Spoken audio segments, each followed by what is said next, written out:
एक गुरु का शिष्य बहुत बातूनी था। वह हर समय बातें करता रहता था। दिन भर इधर उधर की बातें करता रहता था और आश्रम के अन्य शिष्यों को सुनाता है। एक शिष्य को गालियां देता है, वह गपशप करता है और दूसरों के साथ अच्छा व्यवहार करने की कोशिश करता है। अपने मुंह से अपनी प्रशंसा करता रहता है और हमेशा अपने आप को गुरु के सामने सबसे बुद्धिमान और सिद्ध शिष्य साबित करने की कोशिश करता है। अपने को सभी शिष्यों से अलग और श्रेष्ठ मानते थे। उन्होंने कहा कि मैं एक अमीर परिवार का लड़का हूँ। अगर मैं चाहता तो एक आरामदायक और शानदार जीवन जी सकता था, लेकिन मैं वह सब छोड़कर यहाँ आया क्योंकि मुझे सच्चाई की तलाश है।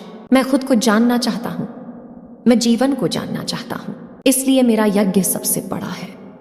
एक दिन के पुजारी ने सभी शिष्यों को आश्रम में बुलाया और कहा कि आप सभी को अगले 1 महीने तक कुछ संकल्प लेना है। इससे आपका संकल्प मजबूत होगा और आप में आत्मबल का संचार होगा। आप सभी अपनी क्षमता के अनुसार कोई भी संकल्प ले सकते हैं और 1 महीने के पहले आप में से जो कोई भी अपने संकल्प को भंग करता है वह अपनी पुरानी दिनचर्या में वापस चला जाता है। सभी शिष्यों ने अपनी शक्ति के अनुसार बड़े छोटे संकल्प लिए और गुरु को अपना संकल्प बताकर वहां से चले गए। लेकिन बातूनी शिष्य अपने को सबसे अलग और बड़ा दिखाना चाहता था। तभी वह गुरु की झोपड़ी में पहुंचा और बोला कि मुझे कोई छोटा संकल्प नहीं करना है, बल्कि अपने जैसा कोई बड़ा और महान संकल्प करना है। कृपया बताएं कि कौन सा संकल्प लूं। उस बातूनी शिष्य की बात सुनकर गुरु मुस्कुरा दिए और कहा, क्या तुम मेरे द्वारा दिए गए संकल्प को पूरा कर पाओगे? क्या तुम्हारे लिए उसे पूरा करना संभव होगा? नहीं, यह तुम्हारे लिए संभव नहीं है। तुम इसे पूरा नहीं कर सकते तो अपना संकल्प खुद खोजो। शिष्य ने कहा, नहीं गुरु, मैं पूरा करूंगा, आप मुझे जो भी संकल्प दें। आप कृपया मुझे बताएं। शिक्षक ने कहा, ठीक है, फिर आप अगले महीने चुप रहेंगे। मुंह से एक शब्द भी नहीं निकलेगा। वह आपका संकल्प है। शिष्य ने कहा, गुरुजी, क्या यह संकल्प है? यह बहुत आसान है, केवल 1 महीने के लिए चुप रहना है। मुझे एक बड़ा संकल्प दें जो मेरे श्रेय के योग्य है, जिसे पूरा करने में मुझे परेशानी हो रही है। गुरु ने कहा, पहले आप इस संकल्प को पूरा करें। शिष्य ने गुरु की आज्ञा का पालन किया। वह उसी समय चुप हो गया और मुड़ा और झोपड़ी से बाहर चला गया। उसे चुप रहना बहुत आसान लगा। उसने किसी तरह चुपचाप 1 दिन बिताया, लेकिन दूसरे दिन से उसके मन में ना बोलने का बोझ पड़ने लगा। तीसरे दिन उन्हें भारीपन महसूस होने लगा और चौथे दिन एक अजीब बेचैनी होने लगी। क्योंकि आश्रम के सभी शिष्य आपस में बात कर रहे थे, वह भी उनके सामने अपना पक्ष रखना चाहता था और उनकी बात बंद करना चाहता था। लेकिन उसका निश्चय उसके रास्ते में आ खड़ा हुआ, इसलिए वह सारा दिन केवल मुंह और आंखें ही बनाता रहा। ऐसे ही कुछ दिन और बीत गए और शिष्य बीमार पड़ गया। उसका सिर फटने वाला था। खाने पीने का भी मन नहीं करता था।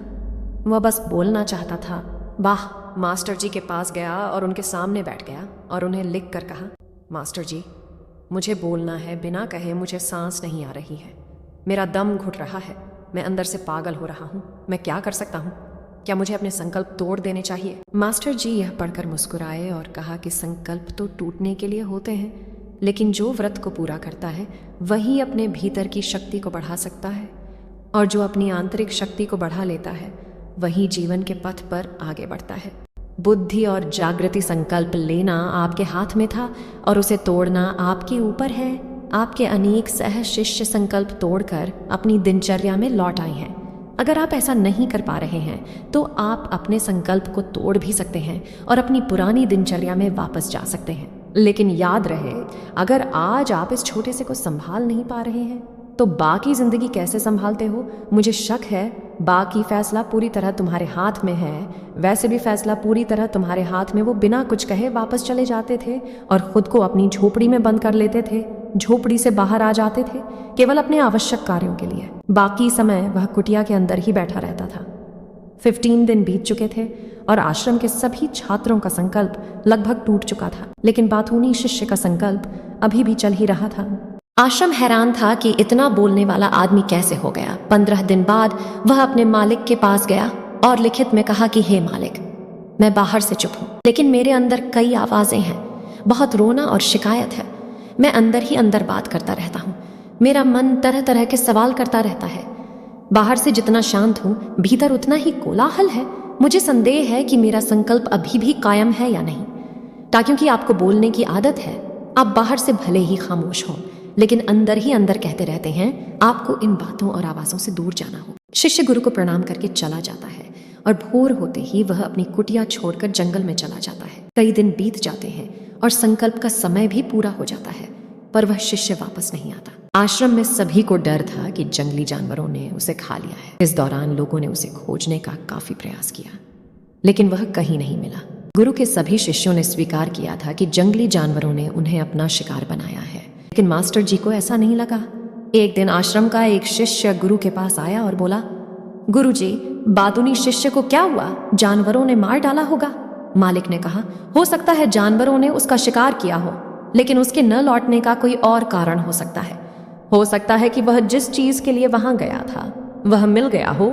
शिष्य ने पूछा कि क्या ज्यादा बोलना हानिकारक है? गुरु ने कहा, यह भी मानव जीवन के कई दुखों में से एक है कि वो कभी चुप नहीं रह सकता, वो हमेशा कुछ ना कुछ कहता रहता है। हमारा आधे से ज्यादा दुख हमारे अकेले बोलने से होता है। ज्यादातर परिवारों के झगड़े की वजह हमारी बेवजह की बातें होती हैं। हम में से कोई भी चुप नहीं रहना चाहता। हम सिर्फ सामने वालों से कहना चाहते हैं जो कुछ भी हमारे मन में है। हम उसे समझाना चाहते हैं कि आप गलत हैं, सही कहाँ तक उचित है, क्योंकि दूसरा भी वही कर रहा है। और इस तरह सब एक दूसरे का सड़ा गला सामान ले रहे हैं, तो समय के साथ साथ उन्हीं बातों की परतें गिनते रहते हैं और एक दूसरे को सुनाते रहते हैं। तरह सुनने सुनाने का यह काम जीवन भर चलता रहता है, लेकिन इस अज्ञानता में हम अपना समय, अपना जीवन, अपनी समझ और सबसे महत्वपूर्ण वह अनमोल क्षण खो देते हैं जिसे जिया जा सकता है, जिसका अनुभव किया जा सकता है, जिसमें आनंद पाया जा सकता है। लेकिन बदले में हमें क्या मिलता है? कुछ भी नहीं, सब व्यर्थ जाता है। हम इस पागलपन में क्या खो चुके हैं? केवल कुछ लोगों को पता चलता है, बाकी लोगों को उनके आने का पता नहीं है, जैसे उन्हें उनके जाने का पता नहीं है। शिष्य ने कहा, फिर क्या इसका समाधान है? गुरु ने कहा कि आपके विचारों को पूरी जागरूकता के साथ देखना ही सभी मानसिक समस्याओं से बचने का एकमात्र तरीका है। दोस्तों, वर्तमान में रहें और पूरी सजगता के साथ अपना काम करें। यह प्रसिद्ध जापानी जैन मास्टर शुनरियो सुजुकी का कथन है, जिन्होंने अपनी पुस्तक ज़ेन माइंड बिगिनर्स माइंड में विस्तार से बताया है कि कैसे एक व्यक्ति अपने दैनिक कार्य करने के साथ साथ जागरूकता का अभ्यास कर सकता है और एक जीवन भी जी सकता है। मानसिक रूप से स्थिर और सुखी जीवन आप चाहें, उस बातूनी शिष्य को आश्रम छोड़े हुए 3 महीने बीत चुके थे, पर उसका कोई समाचार न था। अब तक सब सह शिष्य भी उसके लौटने की आशा छोड़ चुके थे, लेकिन एक दिन वह आश्रम लौट आता है। उसे देखकर सभी चकित और प्रसन्न हुए, लेकिन अब वह छोड़ने वालों में से नहीं था। वह कुछ और के रूप में वापस आया। उसमें एक अजीब परिवर्तन महसूस किया जा सकता था। उसके चेहरे पर एक अजीब सा भाव था और उसकी आंखों में बड़ा सुकून था। आश्रम में आते ही सभी शिष्यों ने उन्हें चारों ओर से घेर लिया और बात करने लगा। उसने अपने भाइयों से भी बात करना शुरू कर दिया। जितने भी शिष्य उससे बात करते थे, उन्हें लगता था कि वह पहले की तरह बड़बोले और बातूनी नहीं। उनके मुख से निकला एक एक शब्द बड़े ही मधुर और ध्यान से निकला। कुछ देर दूसरे शिष्यों से बातें करने के बाद वह गुरु के पास गया। उसने गुरु के पैर छुए और कहा, गुरु जी, क्या मैं अब भी चुप हूँ? क्या मेरा संकल्प अभी भी जारी है? गुरु ने कुछ देर तक शिष्य की आंखों में गौर से देखा और कहा, हाँ, तुम अब भी चुप हो। आपके मुंह से एक भी शब्द नहीं निकल रहा है और आपका संकल्प अभी कायम है। इसलिए मैं और गहरे जंगल में चला गया। हो में पे कि मुझे शांति मिलेगी और मेरे मन में चहकना कम हो जाए। लेकिन मैं जितना एकांत में गया, मेरे अंदर की आवाज़ तेज होती गई। मुझे अपने अंदर की पुरानी आवाज़ें सुनाई देने लगीं। तब मुझे एहसास हुआ कि मैं कितना गलत। जब मैं बुरा कहता था अपने परिवार के सदस्यों, दोस्तों और सहशिष्यों को बातें, इसलिए उस समय मैंने सोचा कि मैं सही था। जब मैं गुरु भाइयों की चुगली करता था और उनका मजाक उड़ाता, तब भी मुझे लगता था कि मैं उनसे बेहतर हूँ और मैं सही कर रहा। लेकिन उस दिन मुझे पहली बार लगा कि मैं कितना गलत हूँ। बहुत देर तक ये आवाज़ें, ये शिकायतें मेरे अंदर चलती रहीं, लेकिन धीरे धीरे मेरे अंदर से ये सारी आवाज़ चली गई। अब मैं अंदर से भी खामोश हूँ। उस घने जंगल में बाहर से बोलने वाला कोई नहीं था और भीतर कोई आवाज़ नहीं बची थी। उस दिन पहली बार मुझे मौन का सही अर्थ समझ में आया। कितनी शांति थी मेरे आसपास। हालांकि अभी भी कुछ आवाज़ें थीं जो पहले आती थीं, लेकिन मैं उन्हें नहीं सुन सकता था। लेकिन अब मैं उन सभी आवाज़ों को स्पष्ट रूप से सुन सकता था, जो हवा की आवाज़, पक्षियों के चहकने की आवाज़, बहते पानी की आवाज़, भौरों की गुनगुनाहट की आवाज़ मैंने पहली बार पूरे होश में सुनी। मैंने अपने आसपास इतनी शांति कभी महसूस नहीं की। आप पहली बार हैं जब मैंने शांति भंग करने के लिए अपने मुंह से एक शब्द निकला। मैं चिल्लाया हूँ, हे भगवान, ये किस प्रकार की शांति? सब कुछ इतना शांत क्यों है? क्या हुआ? लेकिन मेरे चिल्लाने पर भी कि शांति भंग नहीं हुई। सब कुछ वैसा ही है जैसा बाहर पहले भी सन्नाटा था और अंदर भी। हे मालिक, मैंने अपने गुरु भाइयों से बात की, मैंने आपसे बात की, मैं बोल रहा हूँ, मैं चल रहा हूँ, मैं सब कुछ देख रहा हूँ, लेकिन मैं अंदर से बिल्कुल अकेला हूँ। मैं चुप हूँ, भीड़ में भी हूँ, मैं अकेला हूँ और अंदर से अकेला हूँ। मैं तब भी अकेला हूँ जब मैं अपने आप में शोर मचाना चाहता हूँ। अब सब कुछ दिखाई देता है, सब कुछ सुना जाता है। गुरु ने कहा, जब तक बाहर बातें करते रहेंगे भीतर अशांति होगी। जिस दिन हम अपने भीतर की ओर मुड़ेंगे तो हमारे मुंह से जो भी निकलेगा हम शांत रहेंगे। दुनिया में जितनी भी बुराइयां हैं वे ज्यादातर हमारे बोलने से ही पैदा होती हैं, क्योंकि हम चुप नहीं रहना चाहते। हम जरूरत से ज्यादा बात करते हैं। हम दूसरे व्यक्ति की बात नहीं सुनना चाहते हैं, बल्कि चाहते हैं कि वह बात करना बंद कर दे। हम उसे बताना चाहते हैं कि मैं कौन हूं। हम उसे अपनी सारी क्षमताएं दिखाना चाहते हैं। बस यही हमारे जीवन का उद्देश्य रह जाता है। कभी एक दूसरे को सुनना नहीं चाहते, समझना नहीं चाहते। उन्होंने कभी चुप रहना नहीं सीखा, क्योंकि खामोश रहने से ही वो खुद को छोटा महसूस करते हैं।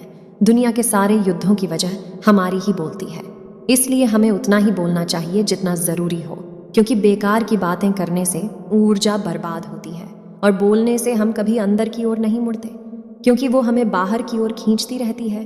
और क्या क्या इस दुनिया के अलावा कोई बाहर है? लेकिन अगर हम अपने भीतर की दुनिया की ओर मुड़ना चाहते हैं तो इस मुंह को बंद रखना चाहिए। इसलिए जो सभी प्रबुद्ध हो गए हैं एकांत की ओर भागा, कि उन्हें ज्यादा न बोलना पड़े, न ज्यादा सुनना पड़े। वे अकेले रहें और शांत रहें, ताकि वे आसानी से भीतर की यात्रा कर सकें। लेकिन कोई चाहे तो इस दुनिया में रहकर भी एकांत में रह सकता है, शांत रह सकते हैं, लेकिन इसके लिए उन्होंने अपनी ऊर्जा बचाई होगी, जिसे वे व्यर्थ की बातों में बर्बाद कर रहे थे। दोस्तों, इस कहानी की सीख यह है कि व्यर्थ बोलने से आपकी ऊर्जा नष्ट होती है। ऐसा कहना हमें वापस भीतर नहीं जाने देता, क्योंकि यह हमें बाहर की ओर झुकाए रखता है, और जो अपने भीतर यात्रा करना चाहते हैं उन्हें अपना मुंह बंद रखना चाहिए। दोस्तों, मुझे उम्मीद है कि आपको यह कहानी पसंद आएगी और कुछ अच्छा सीखने को मिलेगा। वीडियो अगर पसंद आया तो वीडियो को लाइक और चैनल को सब्सक्राइब करें और अपने दोस्तों के साथ शेयर करें। धन्यवाद।